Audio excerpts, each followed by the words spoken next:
Om Namo Bhagavate Vasudevaya. Om Namo Bhagavate Vasudevaya. Narayanam Namaskritya Naram Chaiva Narottamam Devim Saraswatim Vyasam Tato Jayamudiriye. Ashtaprayesha Bhadreshu Nityam Bhagavata Sevaya. Bhagavati Uttam Shloke Bhaktir Bhavati Naishtiki. So continuing with our discussion on Srimad Bhagavatam, Canto 2, Chapter 7, Scheduled Incarnations with Specific Functions, text number 11 onwards. So Brahmaji is further speaking to Narad Muni. Satre mamas bhagwan hayashirshato sakshat sa yagya purushas tapniya varnaha chandomayo makmayo khila devatatma vacho babhu urushati shwasto asya nastaha. The Lord appeared as the Hayagriva incarnation in a sacrifice performed by me, Brahma. He is a personified sacrifices and the hue of his body is golden. He is the personified Vedas as well and the supersoul of all demigods. When he breathed, all the sweet sounds of the Vedic hymns came out of his nostrils. The Vedic hymns are generally meant for sacrifices performed by fruitive workers who also want to satisfy the demigods to achieve their fruitive results. But the Lord is the personified sacrifice and personified Vedic hymns. Therefore, one who is directly a devotee of the Lord is a person who has automatically both served the purposes of sacrifices and pleased the demigods. The devotees of the Lord may not perform any sacrifice or may not please the demigods as per the Vedic injunctions. And still, the devotees are on a higher level than the fruitive workers or the worshippers of different demigods. So this Lord Hayagriva, although not a whole lot is known about him, um, just in one verse, Brahmaji speaks about him here. So I was just searching about him more. So towards the beginning of creation, so there are two versions, so maybe different kalpa, different day of Brahmaji, different pastime happens. So one version says Madhu and Ketak, they were two demons. They were the Kriyas. The Vedas are also persons, personified Vedas. And they hid him under the, in the bottom of the sea. So everybody was worried, Brahmaji was worried, without the Vedas, without the knowledge, how am I going to create or how am I going to do everything? Because without knowledge, can't do anything. So then the Lord appeared in this form as a half man and half horse head, Hayagriva. And then he went inside the ocean and he killed the demons and he retrieved the Vedas. Another version, or maybe another kalpa, another day of Brahma, the different pastime happens, is there was a demon also named as Hayagriva. So he was also a horse head demon. And he was the son of Kashyap Prajapati, but he became a demon. And he did lots of austerities and he got the benediction from Durga Devi in this case. And the benediction was that he would be killed only by the person who has the same form, like Hayagriva form. So he was harassing the whole universe and this, all the demigods. They were very much worried, and he had taken the Vedas. Basically, Lord Hayagriva is connected with the Vedas, and he had taken the knowledge, taken the Vedas away. So Lord appeared as Vishnu himself appeared, the Kshirodaksha Vishnu, and he fought with that demon. But But since the demon had the benediction that he can only be killed by a person of the same form, even Lord Vishnu could not defeat him. So Lord Vishnu got tired of fighting and he wanted to go back to his abode. While he was going back, he took he took rest at a place. And while resting, he had his bow and arrows. So he just put his head on the bow, on the string of the bow, like a resting place, and he was taking rest. So all the demigods, they got worried. First, Lord Vishnu is not fighting; he's tired, and now he is sleeping. And Brahmaji then devised up a plan. He said, Lord is resting his head on the bow. So if we cut the string of the bow, then he will wake up. So Brahmaji, he didn't want to do that himself. So he created some termites. So those termites, they went on the string of the bow and then they ate away part of the string. And when then the string broke, like in a sudden way, it broke because all of a sudden it was eaten up at a place. That the string, it said, it broke and it cut off the head of Lord Vishnu. And now the demigods were really worried. Now what will happen? The Lord is without the head. What are we going to do? So they went to Mother Lakshmi, and Mother Lakshmi said, "Don't worry. It must be some pastime of the Lord. Otherwise, nobody can cut off his head." So you think of something, and then she asked Brahmaji to do something. Brahmaji then saw a horse walking around over there, and he cut off the head of the horse and put on the head of Lord Vishnu's body. So then Lord Vishnu, he became Hayagriva with the head of horse. And then he again went back to that demon Hayagriva and he killed him. So that's how Lord Hayagriva is worshipped. And that's why here in this verse also it is said he is a personified Vedas as well, because he retrieved those Vedas from the demons. And here in the Purport, Prabhupada says, he doesn't talk much about Lord Hayagriva's pastime. He talks about what's the purpose of the Vedas. The Vedic hymns are generally meant for sacrifices performed by fruitive workers who also want to satisfy the demigods. So just like in Bhagavad Gita also, Krishna says, Traigunya Vesha Veda, Nistraigunya Bhavarjuna. So Vedas mainly deal with the three modes of nature.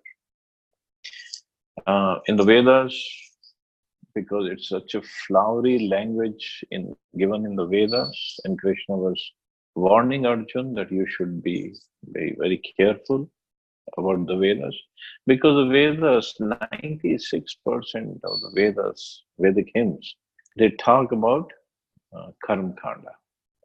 Means you do this tapa, you do this japa, and you do this upvas, and you do this yagya, and you will get transferred or promoted to heavenly kingdom, where heavenly kingdom is so beautiful, and there are gardens, and then the waterfalls, and the food, and the apsaras. They're so beautiful, you will enjoy for thousands of years. So this is what Prabhupada is saying, that generally fruitive workers, they perform the sacrifices mentioned in the Vedas and also satisfy the demigods to achieve the fruitive result. Fruitive means where we are expecting some fruits of our actions or sacrifices. But the Lord is a personified sacrifices and personified Vedic hymns. And this is what Krishna says in Bhagavad Gita. I mean, he was talking about Vedas in 2nd chapter, then 15th chapter, he says, Vedasya sarver aham ev vedya, Vedantkrit vedvitev chaham. Means by all the Vedas, even if somebody does karma kanda activities, actually I am to be known. And if one follows Vedas, one studies Vedas, but he does not know me, means he is not studying the Vedas. Means he hasn't even touched the real message of the Vedas. That's what Prabhupada says, that therefore one who is directly a devotee of the Lord is a person who has automatically both served the purposes of the sacrifices. So the purpose of sacrifice, again Krishna says in Gita, that sacrifice is supposed to be done for the satisfaction of Vishnu. So one who does one who becomes a devotee of the Lord, then he does both.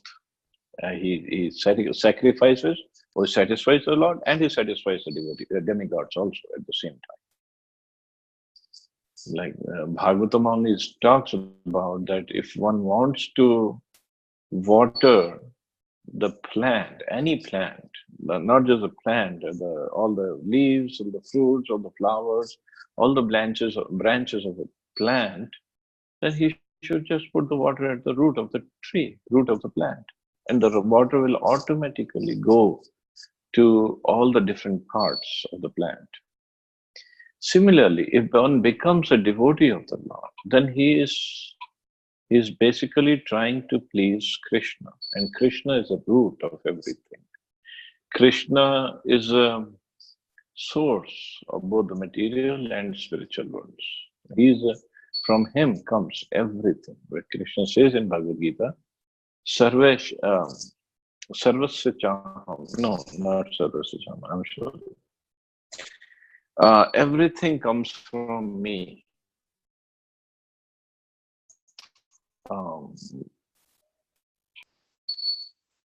So everything, he says, comes from me, whether it's spiritual or material. So he is a root, he is the source of everything. If he is pleased, all the different parts, or even if we go with the universal form of the Lord, if Krishna, the soul of the universal form, is pleased, then the whole form will be pleased. So everybody, even including the demigods, they are pleased by the devotees. The devotees of the Lord may not perform any sacrifice or may not please the demigods as per Vedic injunctions, and still the devotees are on a higher level than the fruitive workers or the worshippers of different demigods. But it does not mean a devotee becomes disrespectful towards the demigods. It does not mean that.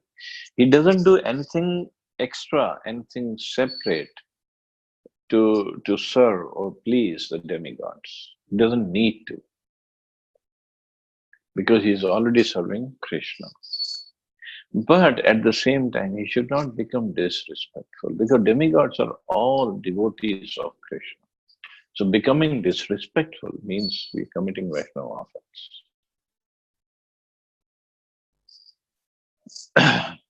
So even if one has to, by like family tradition or family pressure, one worships the demigods.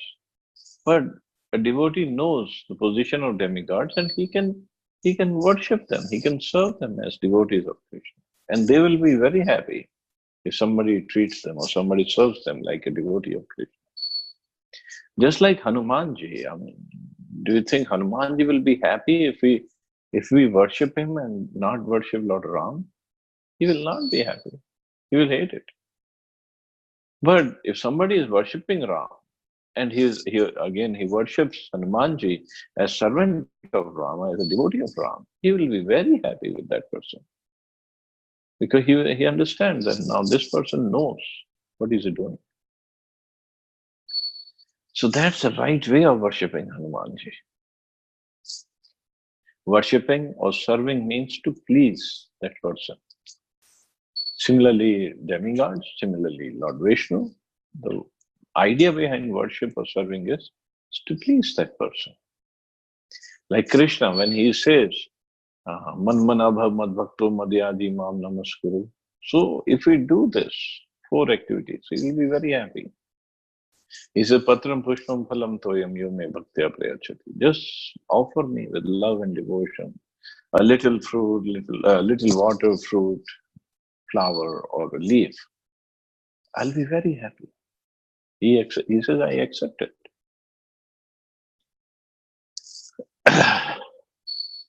And Chaitanya Mahaprabhu has given us further instructions how to please Krishna by chanting of his name. So these are the activities that pleases Krishna. So this is the right service. This is the right mode of service. Not like we make up our own pattern or the rules, and we think we are serving the Lord. We are just serving our own ego. That's all. That's why Prabhupada again and again is stressed on service, on understanding, and a disciplic succession in a parampara. So parampara means we don't invent anything on our own. We don't make up our own path. We just follow. So in following, there are less chances of any mental speculation, and there are no chances of doing anything that we think will please the Lord. Of course, even when we follow the parampara, and either we don't have the full instructions, or because we also have independent mind, we want to add something new or change something. And that's when, like Prabhupada, when he was there physically, he would chastise his disciples. Don't add something. Don't invent something new. Just follow. For example, because devotees, their mood is to serve. And they want to find innovative ways to serve Krishna. So one innovative way was, now in the temple, Matajis were cooking for the deity. There was a prasadam, bhoga preparation going on, Raj Bhoga Arti, and the Pujari was serving the deities, Pujari was offering the bhoga. So what they did, of course, it was out of innocence, nothing offensive. Just like if we go to somebody's house and if we sit down to eat, so Mataji, if she's cooking, then she'll make fresh, hot puris. If she's making puris, and she would not make like 10, 20 puris at a time. She'll make one at a time and try to serve hot puris to the guest. And so this Mataji, she did the same with the deities. So Pujari was there serving the deities, offering, and she was making puris, hot puris. So one puri at a time, it was coming in at the altar. Somebody told Prabhupada. Of course, they told Prabhupada in a very happy mood that this is how we serve the deities. And Prabhupada got so upset. He said, you cannot go in the room, deity room, when the offering is going on. You're disturbing the deities. So just make once the whole plate and offer, and that's it, you get out. So Prabhupada did say at that time, don't invent, don't add something new. I have given you the whole process. So this is what happens when you follow a parampara. So we don't have to speculate, we don't have to invent, we don't have to do anything, just follow. Of course, Prabhupada himself changed or invented, or not invented, I want to say, had some innovative ideas that he implemented. But he's an acharya. He can do something differently than his predecessors and not change the principle, not change the mood of service. But if we try to figure out something new, then we can make mistakes. And that's what Prabhupada was trying to avoid. Text 12. Matsyo yugant samaye manonopalabdha shoni mayo nikhil jeev nikaya ketaha visransita anu rubhe salile mukhan mein adaya tatra vijahar aved margam. At the end of the millennium, the would-be Vavasvat Manu, or the name Satyavrat, would see that the Lord in the fish incarnation is a shelter of all kinds of living entities, up to those in the earthly planets. Because of my fear of the vast water, at the end of the millennium, the Vedas come out of my or Brahma's mouth, and the Lord enjoys those vast waters and protects the Vedas. So this Matsya incarnation, it will be in detail later on in the later cantos where Satyavrata, King Satyavrata did, and he who later became Vavasvat Manu. Vavasvat Manu is the current Manu that we are in, the time period of Vavasvat Manu. During one day of Brahma, there are 14 Manus, and at the end of each Manu, there is a devastation up to the earthly planet. So there is another devastation. So 14 times in a day of Brahma, this devastation, partial devastation up to earthly planet happens. At the end of the day of Brahma, like when at the night time or it's evening time, there is devastation up to Swargaloka. And when 100 years of Brahma, then there's complete devastation.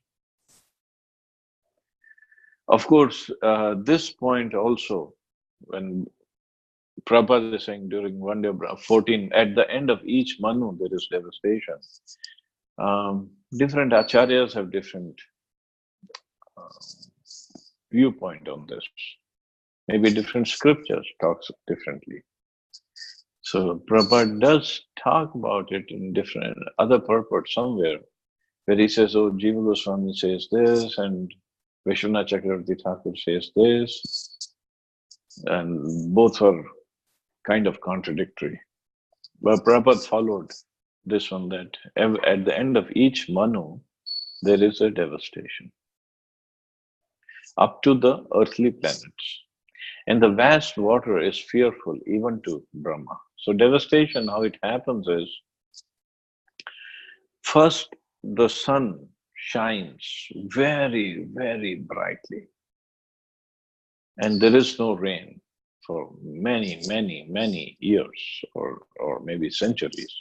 So because of the heat of the sunlight, everything gets burnt up to whatever extent, like here says, up to earthly planets. So all the planets down below Earth, everything gets burnt. So then there is huge rain, torrents of rain and rain and rain. And it is said the rain is like, every drop of the rain is like a pillar, it's like a column. And that's how much it will rain.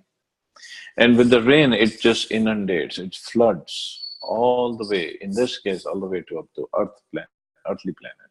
So there is water everywhere.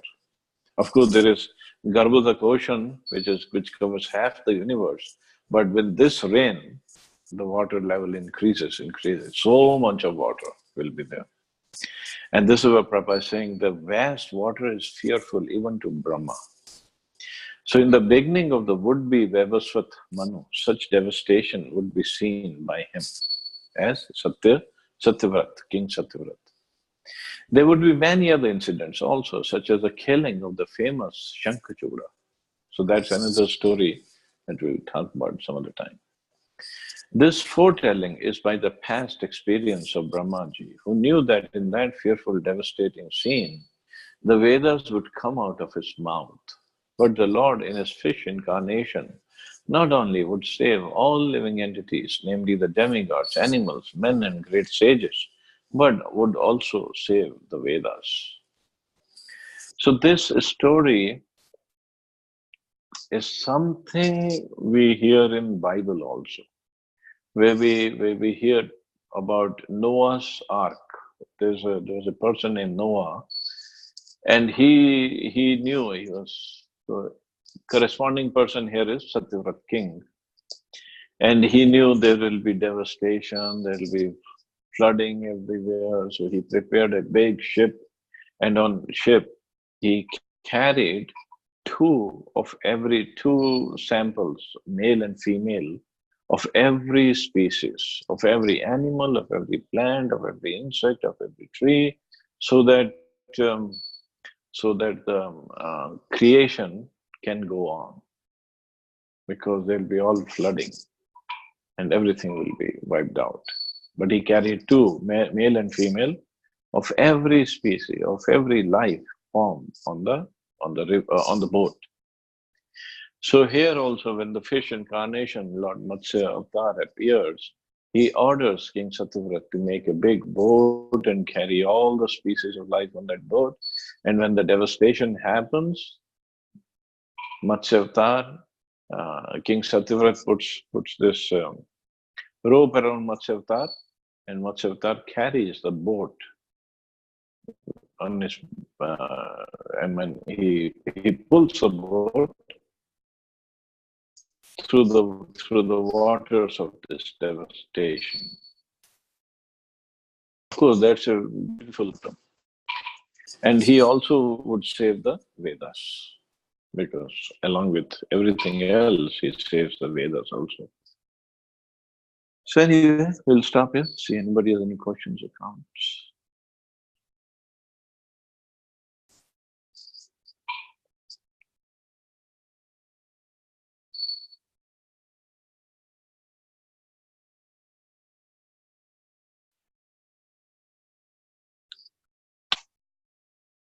I just have one announcement to make. Actually, I got a new job, so I'll be shifting to another city, and so the whole week I won't be able to take the class. I've requested Radha Prabhu to continue with the classes, so there won't be a big gap.